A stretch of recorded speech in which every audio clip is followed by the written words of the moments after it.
Salut Marie, comblée de grâce, le Seigneur est avec vous. Vous êtes bénie entre toutes les femmes, et Jésus, votre enfant, est béni. Olá, meu irmão, minha irmã. Que alegria ter você em mais uma aula do nosso curso. Seja muito bem-vindo. Vamos pedir a Deus a sua graça para que nós possamos bem viver este momento de formação. Em nome do Pai, do Filho e do Espírito Santo. Amém. Vinde, Espírito Santo, enchei os corações dos vossos fiéis e acendei neles o fogo do vosso amor. Enviai, Senhor, o vosso Espírito, e tudo será criado, e renovareis a face da terra. Oremos. Ó Deus, que instruístes os corações dos vossos fiéis com a luz do Espírito Santo, fazei que apreciemos retamente todas as coisas, segundo o mesmo Espírito, e gozemos sempre de sua consolação. Por Cristo, Senhor nosso. Amém. Senhor nosso Deus, nos colocamos em Tua presença e te suplicamos a graça de bem acolhermos que Tu tens a nos ensinar, a nos falar. Dá-nos um coração de discípulos para que possamos ouvir a Tua voz e permitir que ela nos converta, que ela nos configure ao Teu Filho Jesus, por meio desta formação. Nós te suplicamos, Senhor, esta graça por meio da poderosa intercessão da Virgem Maria. Ave Maria, cheia de graça, o Senhor é convosco. Bendita sois vós entre as mulheres, bendito é o fruto do vosso ventre, Jesus. Santa Maria, Mãe de Deus, rogai por nós, pecadores, agora e na hora de nossa morte. Amém. Ó Maria concebida sem pecado, rogai por nós que recorremos a vós. Nossa Senhora, sede da sabedoria, rogai por nós. Em nome do Pai, do Filho e do Espírito Santo. Amém. Que alegria ter você mais uma vez conosco no nosso curso, mais uma aula. Este curso oferecido pela Diocese de Campina Grande, através da Escola Sede da Sabedoria. Esse curso catequético, formativo, tão bom, tão necessário para nós vivermos esse caminho formativo, mergulharmos na nossa doutrina, na nossa fé, para que a nossa resposta como cristãos, como católicos, seja mais madura. Nós louvamos desde já por este curso que nos é oferecido através da Diocese de Campina Grande. E nós vamos dar continuidade no nosso caminho formativo, essa que será a 27ª aula do nosso curso. Veja que estamos bem próximos do final, Vamos fazer uma breve revisão, depois a gente adentra no conteúdo próprio desta aula. Então, na aula anterior, nós concluímos todo o estudo sobre os mandamentos e assim a gente concluiu também o estudo sobre a terceira parte do Catecismo da Igreja Católica que fala dos mandamentos. E a gente foi vendo assim, que os mandamentos são essa orientação de um Deus que é Pai e que nos mostra o caminho da felicidade. Viver os mandamentos é trilhar um caminho de felicidade, um caminho de santidade, de plenitude na fé, de comunhão com o Senhor. Então é necessário que a gente conheça bem os mandamentos, que a gente foi vivendo ao longo dessas últimas aulas. É necessário que a gente aprofunde ainda mais e encarne na nossa vida, traga para o nosso dia a dia, para as nossas escolhas,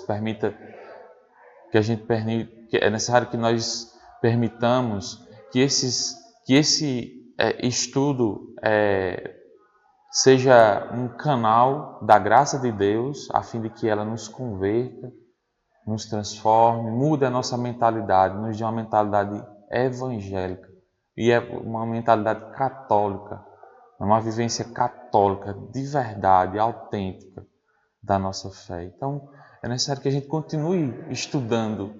A gente fez esse estudo dos mandamentos nas últimas aulas, mas é possível mergulhar ainda mais, mastigar cada mandamento, cada ponto, né? Ler o que os santos dizem a respeito daquilo que a gente foi aprendendo, né? Outros livros de vida espiritual, autores como Antônio Aurélio Marim, Tanqueray, e outros, né, podem nos ajudar a mergulhar no conhecimento dos mandamentos, não para que a gente tenha apenas uma experiência intelectual, mas para que, conhecendo, nós possamos amar mais, amar melhor e encarnar na nossa vida, que é o que importa, né? Não importa para Deus apenas saber quais são os mandamentos, mas o essencial é encarnar, é viver, né? Que todos os nossos atos sejam permeados por essa graça. Na última aula nós estudamos um pouco sobre o 10º mandamento e a gente lembra daquele versículo de Mateus 6, versículo 21. Onde estiver o teu tesouro, aí estará também o teu coração, porque o 10º mandamento proíbe a cupidez desregrada, nascido da paixão imoderada das riquezas e de seu poder. A desordem na paixão, né? A desordem na relação com as coisas deste mundo, com o prazer, com a riqueza, com o poder, né? com o comodismo. Então, o 10º mandamento nos proíbe de nos deixar levar pelas coisas deste mundo. A inveja é a tristeza que se experimenta perante o bem alheio e o desejo imoderado de se apropriar dele.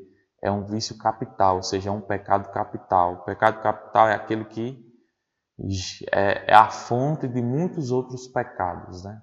Então são os 7, né? E a inveja é um dos 7. O batizado combate a inveja pela benevolência, pela humildade e pelo abandono à providência divina. Então a igreja aponta o vício e já indica o remédio. São as virtudes, a virtude da benevolência, a virtude da humildade e a virtude da confiança do abandono à divina providência. Os fiéis de Cristo crucificaram a carne com suas paixões e desejos. São conduzidos pelo Espírito e seguem os seus desejos. Então, há em nós sempre essa luta, né, entre os apetites da carne e os anseios do Espírito. Nós, batizados, somos chamados a nos deixar conduzir pelo Espírito, a combater os apetites da carne e, conduzidos pelo Espírito, termos esta vida sobrenatural, esta vida conforme à vontade de Deus, esta vida conformada à mentalidade do Evangelho. Isso só será possível à medida em que nós nos aproximarmos de Deus, permitirmos que o seu Espírito, o Espírito Santo, nos conduza. O desapego das riquezas é necessário para entrar no reino dos céus, porque bem-aventurados são os pobres em espírito, porque herdarão o reino dos céus.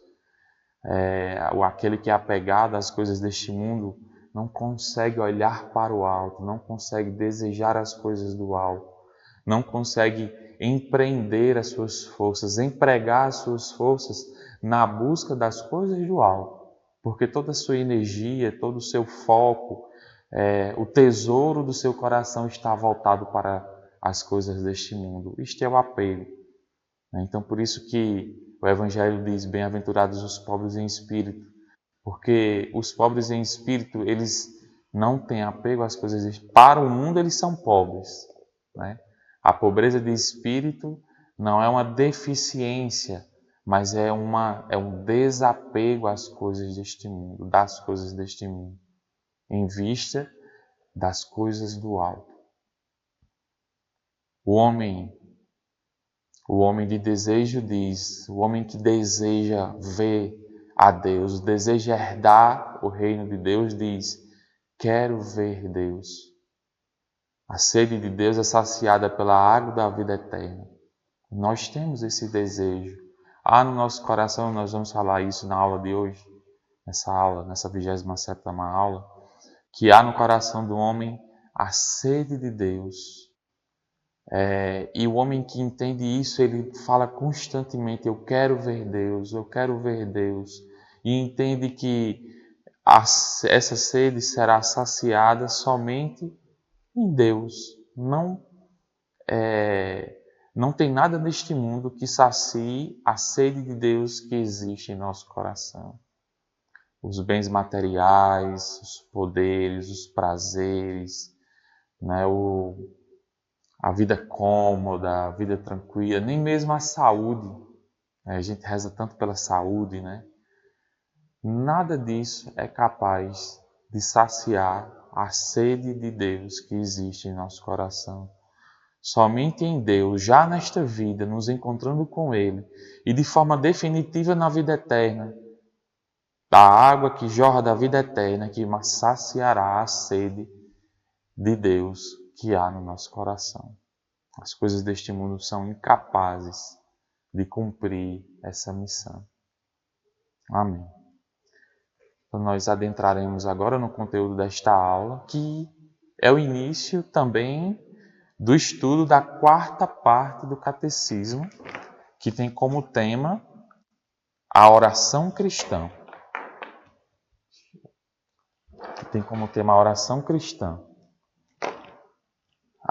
Como nós vimos no início do curso, né, o Catecismo ele é dividido em 4 partes. Né?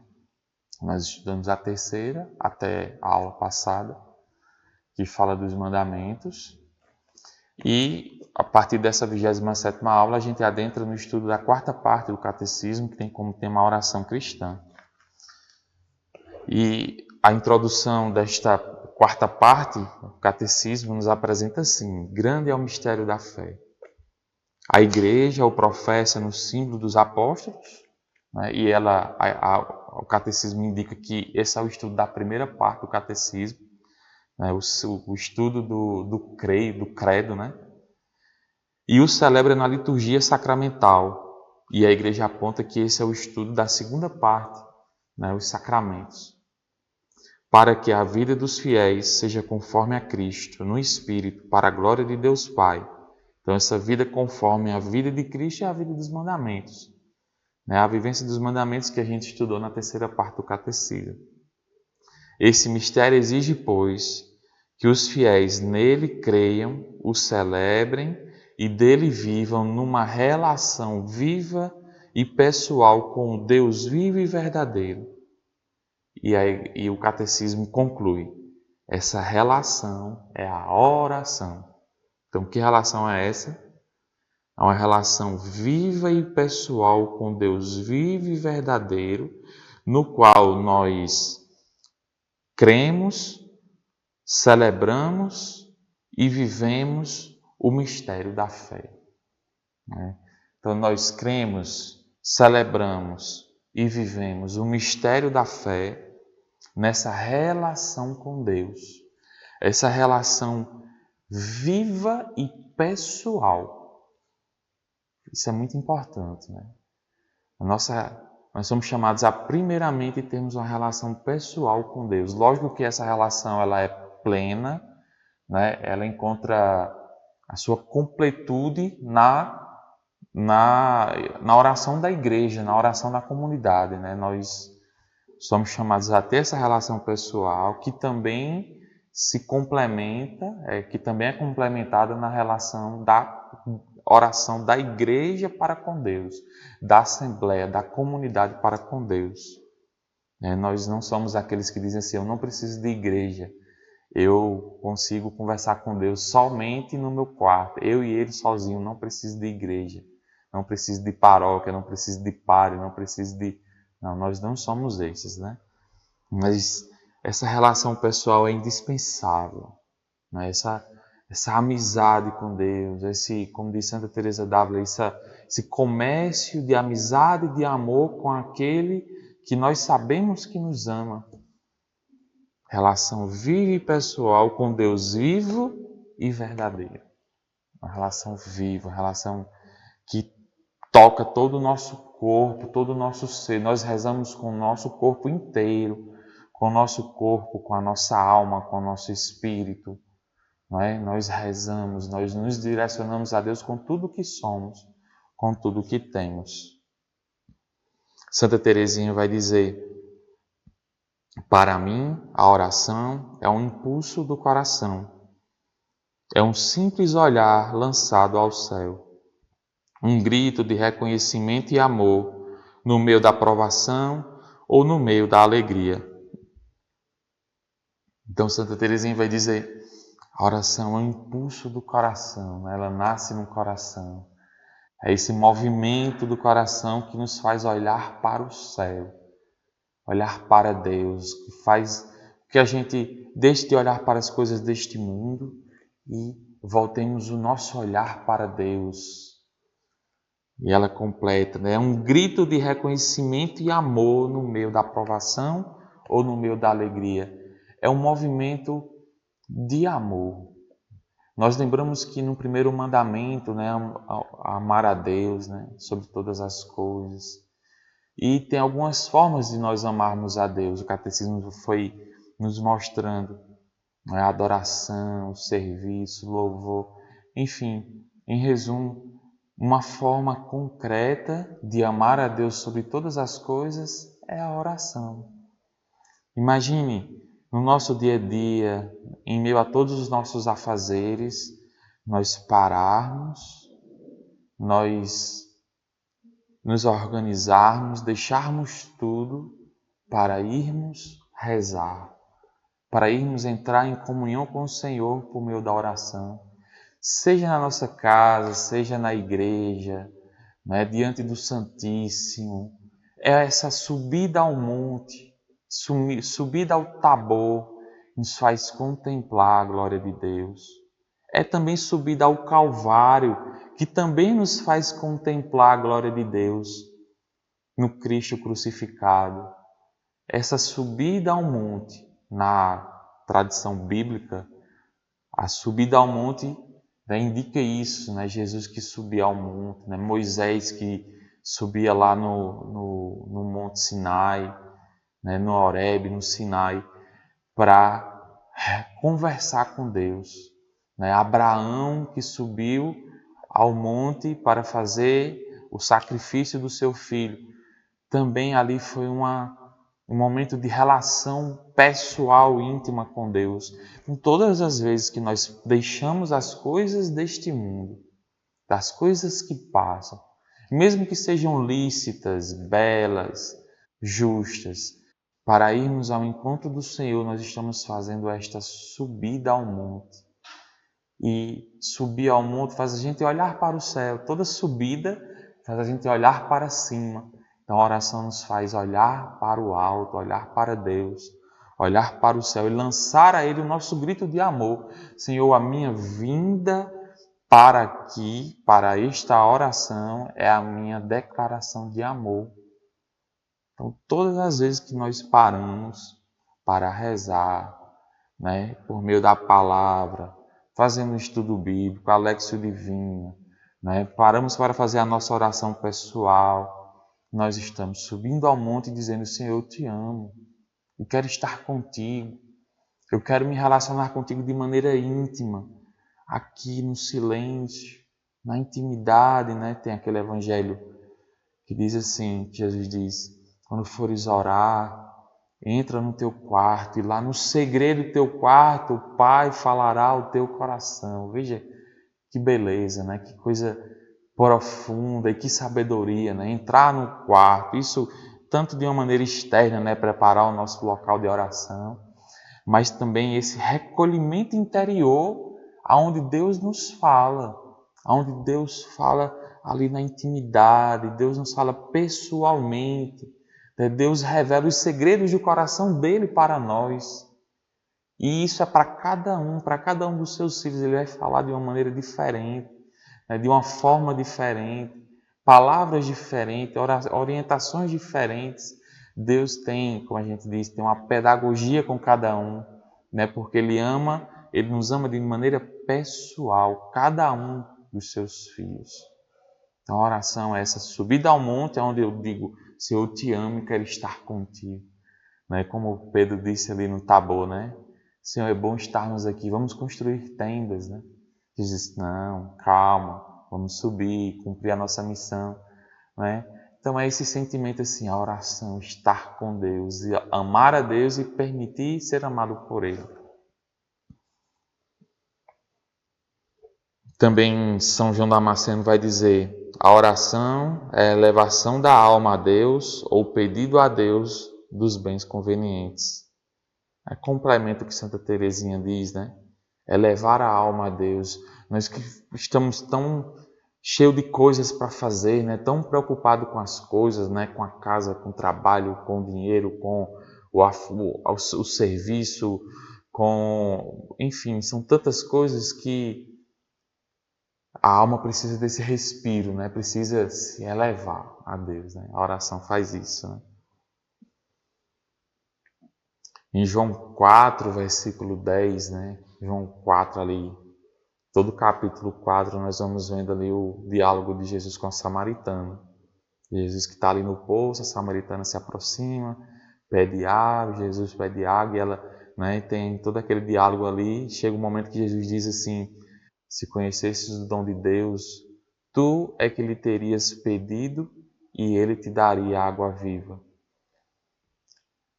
O que a gente pode concluir, uma das coisas que a gente pode concluir desse versículo, né, é que a oração, né, um outro olhar para o que é a oração, é que a oração é um encontro de duas sedes, não é a sede, né, a sede mesmo, né, de água, né?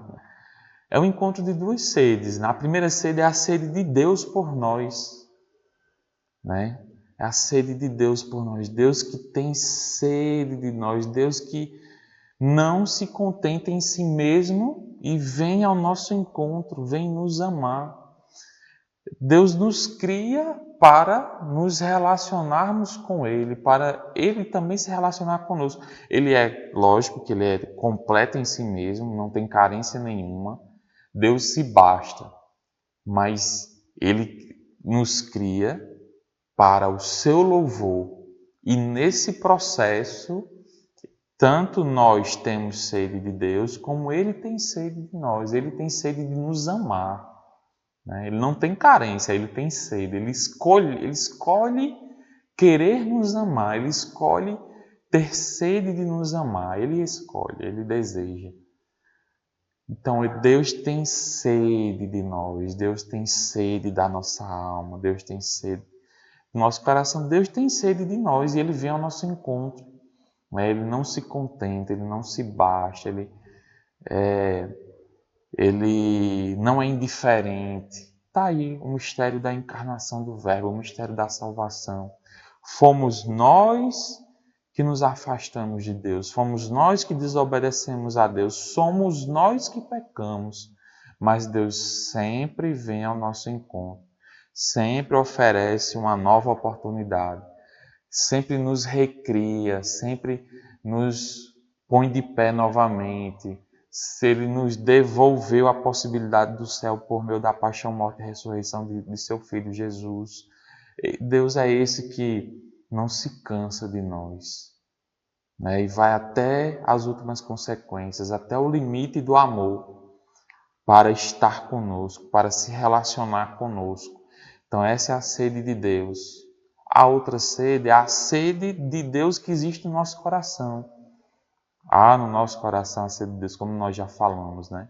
Ao nos criar, Deus infundiu em nossos corações esse desejo dele, essa sede dele, né? E importante, mais uma vez, a gente entender e trazer isso para a nossa vida, né? Que essa verdade de fé comece a pautar as nossas escolhas, né?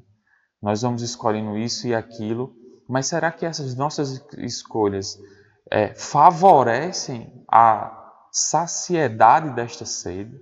Ou aumenta ainda mais a minha sede? Ou me faz com que eu me frustre querendo saciar essa sede aonde não existe o manancial, o único manancial que pode cumprir esse papel? Fico querendo buscar a felicidade aonde a felicidade verdadeira não se encontra. A felicidade verdadeira somente é Deus. encontra-se somente em Deus. Né? Por isso que é importante a gente entender e encarnar isso, né? Colocar isso no ponto de partida de cada escolha da nossa vida, porque só em Deus a nossa sede será saciada. Então a oração é esse encontro das duas sedes, né? Na oração, Deus vem e se coloca à disposição e nós nos colocamos na presença dele. E aí há esse comércio de amor, né? Esse trato de amizade, como diz Santa Teresa d'Ávila, doutora da Igreja e mestre na vida de oração. Esse trato de amizade, essa relação de amizade que é uma relação de amor. Deus que ama e que é amado, nós que amamos e que somos amados. Deus que ama e é amado por nós, nós que amamos a Deus e por Ele somos amados. É isso que acontece na oração.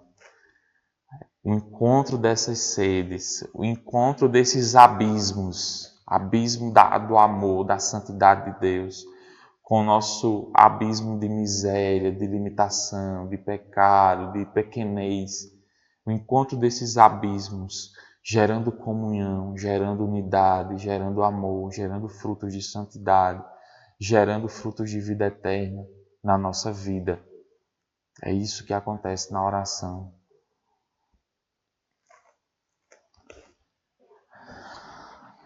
A oração cristã é também uma relação de aliança entre Deus e o homem em Cristo. A ação de Deus e do homem é a ação de Deus e do homem. Jorra do Espírito Santo e de nós, toda orientada para o Pai, em união com a vontade humana do Filho de Deus feito homem. Então, se é esse trato de amizade, é também uma aliança. Nós lembramos daquela aliança que foi estabelecida, que foi primeiramente oferecida por Deus ao povo. Ali a gente lembra do livro do Êxodo, né? Se seguires os meus mandamentos, né? Me adorares, seguires os mandamentos, vós sereis, eu serei o vosso Deus, vós serão o meu povo. Deus propõe essa aliança, né? E essa aliança foi sendo restabelecida, renovada, tantas vezes porque nós, né, fomos quebrando a aliança, até que em Jesus é estabelecida uma aliança eterna, que em Cristo jamais será quebrada. Mesmo que sejamos infiéis, né, em Cristo nós podemos retornar essa aliança. Ela não precisa ser refeita, porque ela foi estabelecida por um sangue perfeito, por uma oferta perfeita, a oferta de Cristo na cruz. Então, na oração, nós celebramos esta aliança. Né? Deus que nos escolhe como povo, Deus que te escolhe para manifestar o amor dele na tua vida, Deus que te escolhe para manifestar a misericórdia dele na tua vida. Deus que te escolhe para te levar ao céu. Né? Eu te elegi, né? Deus diz, eu te elejo, eu te escolho. Né? E nos coloca num caminho de santidade em vista do céu. Né? Deus que nos dá as suas graças, os seus dons. Perdão. Deus que nos dá o seu Espírito, né? Por meio do batismo. Deus que nos torna seus filhos adotivos. Deus que prepara para nós a sua herança. Tudo isso é o que está estabelecido nesta aliança. E nós que escolhemos a Deus como nosso Senhor. Nós que temos como pontos de obrigação, né? O que é que nos compete nesta aliança? Vamos dizer assim, o que é que nos compete? Amar a Deus sobre todas as coisas e o próximo como a nós mesmos, ou seja, viver os mandamentos, buscar a santidade, né? Buscar fazer a vontade de Deus, estar disponível, servir a Deus por meio dos irmãos, servir a Deus por meio da igreja, é o que nos compete nesta aliança. Tem os pontos que competem a Deus nesta aliança e tem os pontos que competem a nós nesta aliança. E ela foi firmada no sangue de Cristo, aonde no batismo nós somos banhados pelo sangue de Cristo, né? Nós adentramos, nós somos inseridos nesta aliança por meio do batismo. E na oração nós celebramos esta aliança. Nós podemos saborear os frutos, os dons, as graças que surgem desta aliança. A própria oração já é aliança com Deus, né? É uma dimensão menor desta aliança maior que foi estabelecida pelo sangue de Cristo e que é aplicada a nós por meio do nosso batismo. E nós entramos em aliança com o Senhor, né? Em comunhão com o Senhor. E isso se dá em Cristo. Por isso que a nossa oração ela é cristã. Não é uma oração budista, né? Por exemplo, hinduísta. Não, a nossa oração ela é cristã, porque ela acontece em Cristo. A nossa comunhão com Deus se dá em Cristo. E nós rezamos segundo o Evangelho de Cristo, né? Por exemplo, nós rezamos como Cristo rezou. A gente lembra ali do Pai Nosso. A gente lembra de todas as horas em que Jesus se direcionou a Deus, seja ali no Jardim das Oliveiras, em Getsêmani, na suprema angústia de Jesus ali suando sangue, seja no Tabor, seja nos momentos em que Jesus subiu ao monte, passava ali à noite, se relacionando com o Pai, seja quando Jesus disse assim: Pai, eu te louvo porque tu escondestes essas coisas dos grandes e as revelastes aos pequeninos. Seja a oração de Jesus ali na cruz, quando ele diz assim: Pai, perdoa-lhes porque eles não sabem o que fazem, uma oração de intercessão. Ou então a oração quando Jesus diz assim: Pai, porque me abandonastes? Esse grito de Senhor, aonde estás, né?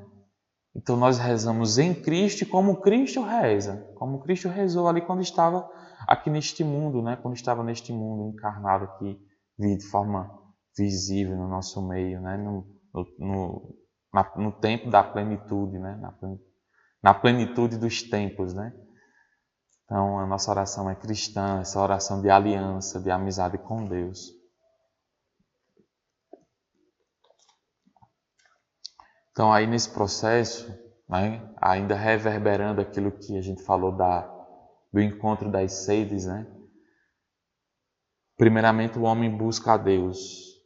E a gente já consegue enxergar isso desde o início, quando Deus, ali no Jardim do Éden, se entretia com Adão, né, com Adão e Eva. E Deus que vinha ao encontro deles para se entreter, ou seja, para gastar tempo, para estar ali juntos em comunhão, em amizade, em amor. Deus que vinha todos os dias, até que chega um dia e encontra Adão e ele pergunta: onde estás? E veja, Deus procurando Adão: aonde estás? E essa pergunta, para Adão, ela ficou sem resposta. Adão não respondeu. Pelo contrário, Adão se escondeu de Deus.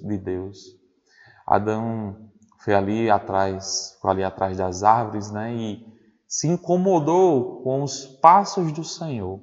Veja o que o pecado faz, né? Deturpa as coisas, distorce as coisas, faz com que a gente se incomode com a presença de Deus, né? Essa pergunta de Deus, aonde estás? Será que ela também ficou sem resposta na nossa vida, né? Deus faz essa pergunta a cada um dos seus filhos: aonde estás? E qual é a nossa resposta? Nós somos indiferentes a essa pergunta de Deus? Nós fingimos que não escutamos ou nem ouvimos Deus falar, de tão distantes que estamos diante dele, de tão distantes do lugar aonde nós deveríamos estar, que é nessa relação com o Senhor, Aonde estás? Deus te pergunta hoje, meu irmão, minha irmã. Aonde estás? Porque Ele vem ao teu encontro e deseja se relacionar contigo. Que nós possamos responder esta pergunta, né? Dizer, Senhor, estou aqui. Né? O que Tu queres, Senhor? Vamos, Senhor, nos relacionar. Vamos, Senhor, nos amar. Porque Ele vem sempre ao nosso encontro. Deus está sempre a nos procurar. Deus não se cansa de nós. Por outro lado, o homem também procura a Deus. Algumas vezes procura e encontra porque procurou de forma correta, mas outras vezes não encontra porque procura Deus aonde Ele não está. Embora Deus seja onipotente, mas Deus não está no pecado, né? Deus se encontra na oração, se encontra na vida de santidade, Deus se encontra na palavra, Deus se encontra no irmão. Nós podemos nos encontrar com Deus quando nós amamos o irmão. Nós podemos sermos alvos do amor de Deus através daquele irmão. Nós encontramos Deus nos sacramentos, na igreja, mas Deus não está no pecado, né? Então o homem procura a Deus. Deus primeiramente busca o homem e, como uma consequência disso, né, nós procuramos a Deus. E é preciso procurar a Deus de forma correta e no lugar correto. A oração é um local privilegiado de encontrarmos a Deus.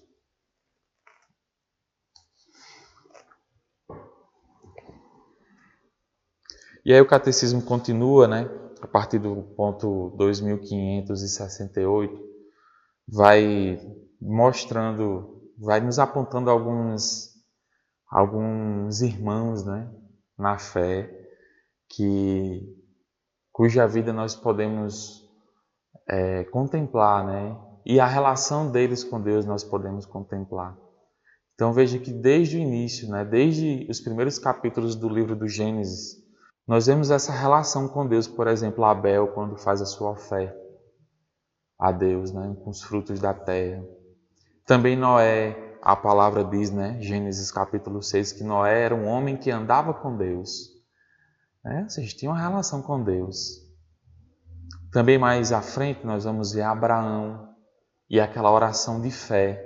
Ali, principalmente em Gênesis 22, né, desde Gênesis 12, 13, 15, 16, né, quando Abraão ouve a voz de Deus que diz: sai desta terra e eu te conduzirei à terra prometida, que corre leite e mel. Né? E Abraão sai, primeiramente Abrão, né? Depois muda o nome para Abraão. A aparição dos 3 homens que dizem que Abraão vai ser pai, e um ano depois ele é. Né? Sara engravida, né? Mesmo sendo idosa, estéril, ela tem o seu filho. Então, toda uma relação com Deus, até que chega o capítulo 22, onde Deus pede que Abraão faça o sacrifício, né, do seu filho. Né? E Abraão vai, sobe o monte, veja, sobe o monte, leva Isaac, leva a lenha, né? Isaac pergunta: e cadê a vítima, cadê o cordeiro? E Abraão, naquela atitude de fé, veja, a fé, essa relação com Deus vai gerando em nós essa fé. Abraão diz assim: Deus providenciará, Deus proverá. Até que chega ali no momento do sacrifício, que Deus impede que Abraão, né, sacrifique o seu filho, e Deus providencia ali, né, o cordeiro ali nos espinhos, né? Então, a oração é essa atitude de fé, né? De crer que Deus está ali quando eu paro para rezar. É preciso crer. É preciso que a gente peça mesmo assim: Senhor, dai-me o dom da fé, a virtude da fé, para que eu deixe de estar engolfado das coisas deste mundo e te procure na oração. Os olhos da nossa carne não veem a Deus. Né? Somente pela fé nós vamos ter essa certeza que Deus está ali me amando e recebendo o meu amor por meio da oração. É pela fé que nós vamos ouvir a voz de Deus, que nós vamos acolher as suas promessas, que nós vamos seguir as suas orientações que são dadas na oração, porque Deus fala na oração. A oração não é só para pedir, não é só para pedir, para suplicar, mas é também para ouvir o que Deus quer de nós. Senhor, o que queres de mim? Faça-se, Senhor, a tua vontade. Fala, Senhor.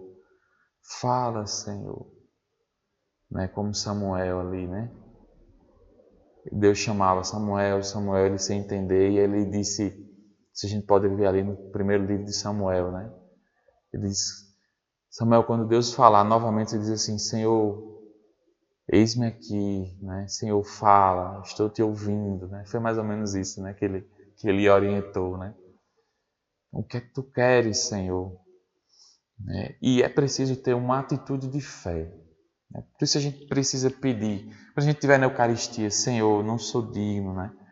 Entra, Senhor, renova a minha fé. Renova a minha fé, que esse teu corpo, sangue, alma e divindade renovem a fé. Porque sem fé a gente deixa de rezar. Não vai fazer sentido a gente pegar a palavra de Deus ali e a gente elevar a nossa oração a Deus. Não vai fazer sentido porque a gente vai deixar de crer que Deus nos escuta, que Deus está ali junto conosco, né? Que nós estamos na presença dele. Então Abraão nos ensina isso, né? Pela fé, Deus proverá. Também Moisés, né? Em Êxodo 32, a gente vê o povo que se corrompe enquanto Moisés está ali no monte. O povo se corrompe, constrói o bezerro de ouro. E Deus diz assim, Moisés, eu vou destruir aquele povo porque ele se corrompeu, ele idolatrou, né? Construiu um bezerro de ouro e está adorando o bezerro de ouro. E Moisés entra e intercede pelo povo a Deus. Também ter essa atitude de intercessão. A gente ir para a oração, né? Ali na nossa oração vocal, no terço, no ofício, né? Nas ladainhas, né? Mas a gente ter esse movimento de interceder pela nossa família, pela comunidade, pela igreja, pela humanidade, por todo o povo de Deus, interceder por uma pessoa que está passando por um sofrimento, que está passando por desafios, se colocar como esse mediador de Deus para com o seu povo, né? De Deus para com a nossa família. Essa oração que faz a gente sair de nós mesmos, né? Ficar ali só pedindo por nós, né? Vamos pedir, mas vamos pedir pelos outros também, né? Fazer como Moisés, né? Que se colocou diante de Deus assim, Senhor, Tu és tão bom, Tu destruir esse povo, Tu vais se contradizer. Então Moisés tem toda essa sabedoria de interceder pelo povo, né? E Deus nos dá esta sabedoria também de interceder pelos irmãos, né? Diante dele. Também Davi, né? Que eleva a Deus a oração do rei. É Davi que é responsável por governar o povo, né? E Davi intercede a Deus pelo povo, por aquela realidade, né? Então, quais são as realidades nas quais você é responsável? Você tem esse munus real. Né? Lembramos que pelo batismo nós recebemos o munus sacerdotal, profético e real, né? Ou seja, nós somos reis também pelo batismo. Não reis que têm poder, né, de mandar nos outros, mas o reinado de Cristo, né, nós somos inseridos no reinado de Cristo e ele se dá por meio do serviço. Então, pelo munus real que recebemos no batismo, nós exercemos esse reinado por meio do serviço da oração também. Como também é bem parecido com a oração de Moisés, né? Essa oração de intercessão. Né? Então, rezar pelas realidades, né? Consagrar. Né? O rei ele consagra o templo. Né? Davi, por exemplo, em 1 Reis, capítulo 8, Davi consagra o templo e reza a Deus pelo povo ali reunido no templo. Então, as realidades da nossa vida que precisam ser consagradas a Deus, ofertadas a Deus. Os profetas que também rezavam a Deus e na oração Deus dava a eles a missão de serem embaixadores de Deus diante do povo, diante dos reis da terra, diante daqueles que estavam no poder, por exemplo, né? E qual era a oração dos profetas, né? Qual era a missão dos profetas que surgia a partir da relação deles com Deus? Os profetas denunciavam o pecado e anunciavam o reino, levando as pessoas a um processo de conversão. Né? Deus, que por meio dos profetas chamava o povo, chamavam os reis, né, os que estavam ali no poder, a uma conversão, a uma mudança de vida, a retornarem a Deus. Nós também devemos ter uma oração que gera esse fruto de uma atitude profética. Deus que nos enche do seu amor, nos enche da sua graça, de sua misericórdia. E que tudo isso precisa ser transbordado. E esse transbordamento passa muito por essa atitude profética de evangelizar, né? De chegar para o irmão que está no erro, dizer: meu irmão, isso aqui é contrário à vontade de Deus para você. Isso aqui vai te afastar de Deus.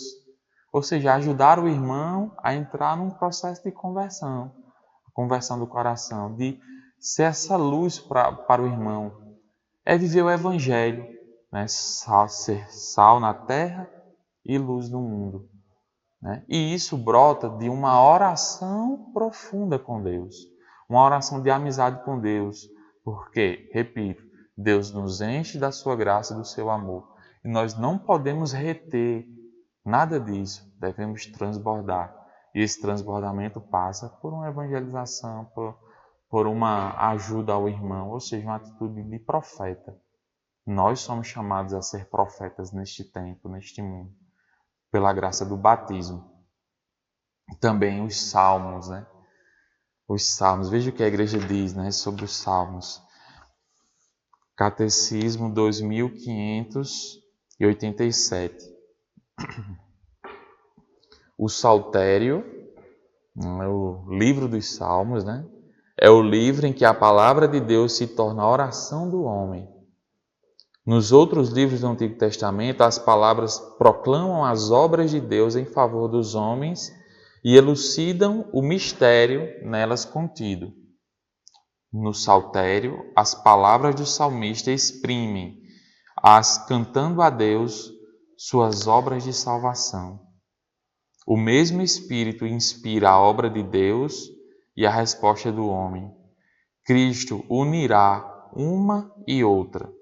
Nele, os salmos nos ensinam continuamente a orar. Então, rezar com os salmos, né? Todos os salmos são uma oração. Eles são um grito a Deus. Tem alguns salmos que são bem conhecidos, né? O Salmo 22, 23. O Senhor é meu pastor, nada me faltará. O Salmo 90, né? Aquele que habita à sombra do Altíssimo. Né? O Salmo 50, o Miserere, né? Onde Davi ali pede perdão pelos seus pecados. O Salmo 50 é a oração que Davi fez a Deus quando Natã abriu seus olhos. Veja, Natã teve a atitude profética de dizer: Davi, você cometeu um grande pecado. E Davi, por ser um homem de Deus, se deixa ferir pela misericórdia de Deus, se deixa convencer pela misericórdia de Deus e eleva a Deus a sua oração. Senhor, tem piedade de mim, Senhor, reconstrói, lava-me, banha-me, enfim, né? Dai-me um espírito novo e decidido, né? Todos os salmos são oração e a gente pode e deve aprender a rezar com os salmistas, né? Com o salmista, com os salmos, né? Porque é a palavra de Deus que se transforma na oração do homem. né? É o homem que conhece a Deus e proclama as maravilhas de Deus através de cada oração. Esses são os salmos, né? E a gente deve aprender a rezar. Os salmos é uma via de ensino, de oração. E o catecismo continua. Os salmos são marcados por características constantes. A simplicidade e a espontaneidade da oração. O desejo do próprio Deus através de e com tudo o que é bom em sua criação. A situação desconfortável do crente que, em seu amor preferencial ao Senhor, está exposto a uma multidão de inimigos e tentações, e na expectativa do que fará o Deus fiel. Tem certeza de seu amor e se entrega à sua vontade. A oração dos salmos é sempre motivada pelo louvor, por isso o título desta coletânea condiz perfeitamente como que ela nos oferece os louvores. Feita para o culto da Assembleia, ela anuncia o convite à oração e canta-lhe a resposta, Aleluia, ou Aleluia que a gente conhece, louvai o Senhor. Aleluia significa louvai o Senhor. A gente lembra de Jesus, ali com os seus discípulos na Santa Ceia, ele recita os salmos, o Halel, né? Ele diz assim, louvai o Senhor Deus porque o seu amor é para sempre, né? E vai dizendo porque o seu amor é para sempre, ou porque eterna é a sua misericórdia, dependendo da tradução. Na hora da cruz, Jesus e os discípulos cantam a misericórdia de Deus, né? Lá em Hebreus diz assim, Jesus, quando entra neste mundo, diz, Senhor, deste-me o corpo para com prazer fazer a tua vontade. O que é isso? Isso é um salmo, né? Isso é um salmo. As palavras de Jesus na cruz também são citações de salmos, né? O Magnífico, o canto de Nossa Senhora, são citações de salmos e também é inspirado no Cântico de Ana. Então, todo o Novo Testamento tem inspirações em salmos, né? E se a própria palavra de Deus, né? As próprias Escrituras no Novo Testamento citam os salmos, aprendem dos salmos, imagine nós, né? Então, nós somos convidados também a aprendermos a rezar. Muita gente não reza porque diz, como é que eu rezo, né? A oração é esse movimento de simplicidade, é falar a Deus o que está no nosso coração, né? Expor a Deus assim, gratidão, súplica, intercessão, louvor, né? Silêncio, né? Também a oração está em silêncio na presença de Deus. Então, meu irmão, minha irmã, as próximas aulas ainda vão tratar sobre esse assunto da oração. E eu convido você a adentrar nesse tema, adentrar nesta graça, neste dom, né? Neste dom que é a oração. Mas só relembrando que o tema desta aula é a oração como dom de Deus. Porque esse local, a oração é esse local privilegiado de comunhão, de amizade e de amor com o Senhor. Amém. Então, vamos pedir a Deus a sua graça para que nós busquemos a Ele por meio da oração. Queremos sim, Senhor, te pedir que Tu nos seduza de forma tal que nós te busquemos todos os dias na oração, para que aí, neste local privilegiado, neste segredo, nós possamos te encontrar, te amar, recebermos o teu amor e assim sermos verdadeiramente felizes, plenos, realizados. Ave Maria, cheia de graça, o Senhor é convosco. Bendita sois vós entre as mulheres, bendito é o fruto do vosso ventre, Jesus. Santa Maria, Mãe de Deus, rogai por nós, pecadores, agora e na hora de nossa morte. Amém. Ó Maria concebida sem pecado, rogai por nós que recorremos a vós. Sede da sabedoria, rogai por nós. Em nome do Pai, do Filho e do Espírito Santo. Amém. Deus te abençoe. Até a próxima aula. Sainte Marie, Mère de Dieu, priez pour nous, pauvres pécheurs, maintenant et à l'heure de notre mort. Amen, Amen, Alléluia. Amen, Amen.